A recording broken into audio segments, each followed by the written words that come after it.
Congress party बहुत परेशान है। देश भर में धरना देने की बात कर रही है। धरना देने का अधिकार उनका है,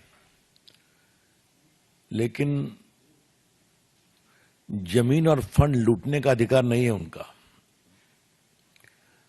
On behalf of the BJP, I wish to clarify at the very outset that though Congress party surely has got the power to and the right to offer dharnas, but it does not extend to misappropriating public property given by the government to National Herald. ये समझना बहुत जरूरी है। मित्रों, आज थोड़ा recall value जरूरी है। नेशनल हेराल्ड 1937 में शुरू किया गया था। इसमें 5000 शेयर होल्डर्स थे जिन्हें शेयर खरीदे उसके। तो ये नेहरू खानदान की जागीर कभी नहीं रही है, इस बात को समझना बहुत जरूरी है। और बड़े बड़े लोग जो फ्रीडम फाइटर थे, जो बाद में कांग्रेस के बड़े नेता भी बने, मुख्यमंत्री वगैरह बने, ये सबों ने उसमें सहयोग किया। 2008 में नेशनल हेराल्ड का पब्लिकेशन बंद हो गया क्योंकि वो चल नहीं पाया। उसके बाद कांग्रेस पार्टी ने नेशनल हेराल्ड को 90 करोड़ रुपया दिया था, एसोसिएटेड जर्नल लिमिटेड जो इसको पब्लिश करते थे। ये जानना जरूरी है कि कांग्रेस पार्टी एक पॉलिटिकल पार्टी है। पॉलिटिकल पार्टी को कई एग्जम्पशंस हैं, आपको मालूम है। तो वो किसी प्राइवेट बॉडी को पार्टी का फंड नहीं दे सकते हैं, इस बात को समझे आप। That is purely prohibited. दिया उनकी बात है, घर की कंपनी थी। अब उसके बाद उसने कहा आपका लोन हम दे नहीं सकते।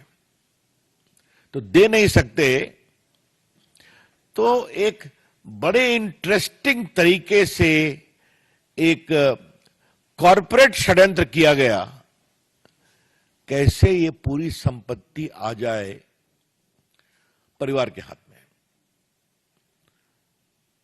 तो जो एक कंपनी बनाई गई यंग इंडिया कर करके, उसमें 38% शेयर सोनिया जी का, 38% राहुल जी का, और बाकी मोतीलाल वोरा और बाकी लोग का था। ऑस्कर फर्नांडिस वगैरह इस टाइप के लोग थे वहां पर। ये इक्विटी शेयर 9 करोड़ के पूरे शेयर इस यंग इंडिया कंपनी को ट्रांसफर कर दिए गए। ये 9 करोड़ का ट्रांसफर होना बड़ी बात नहीं है। इस 9 करोड़ शेयर के ट्रांसफर होने के बाद यंग इंडिया कंपनी, जिसके 76% शेयर होल्डर्स सोनिया जी और राहुल जी थे, उसके हाथ में एसोसिएटेड जर्नल की पूरी संपत्ति आ गई। और ये संपत्ति क्या क्या है? दिल्ली में बहादुर शाह जफर पर एक प्रॉपर्टी, मुंबई में प्रॉपर्टी, लखनऊ में प्रॉपर्टी, भोपाल में प्रॉपर्टी, पटना में प्रॉपर्टी, जो हजारों करोड़ की है। ये कहा गया कि यंग इंडिया लिमिटेड वो नॉन प्रॉफिट ऑर्गेनाइजेशन था, चैरिटेबल पर्पस के लिए। आज तक उन्होंने क्या चैरिटेबल पर्पस किया है कुछ पता नहीं है। इसके बाद एक प्राइवेट कंप्लेंट होता है, बाकी कार्रवाई होती है, फिर ईडी मामले का इन्वेस्टिगेशन करती है। यहां पर 3-4 चीजों को पार्टी के मंच से फैक्चुअली रिकॉल करना जरूरी है। ईडी ने कांग्रेस के वर्तमान अध्यक्ष मोतीलाल खरगे को भी इंटरोगेट किया था, क्योंकि वही एकमात्र थे एम्प्लॉय, मोतीलाल वोरा, सॉरी। तो ये इस बात को समझना चाहिए कि वही एक एम्प्लॉय थे, अब तो नहीं रहे। Thank you Sanjay. उसके बाद पवन बंसल थे, उनको इंटरोगेट किया। फिर सोनिया जी और राहुल गांधी को भी इंटरोगेट किया। कई घंटों तक। स्वाभाविक कोई जवाब नहीं था।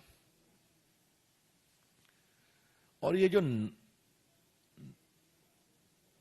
90 करोड़ बकाया था, इसका हिसाब क्या किया जाएगा?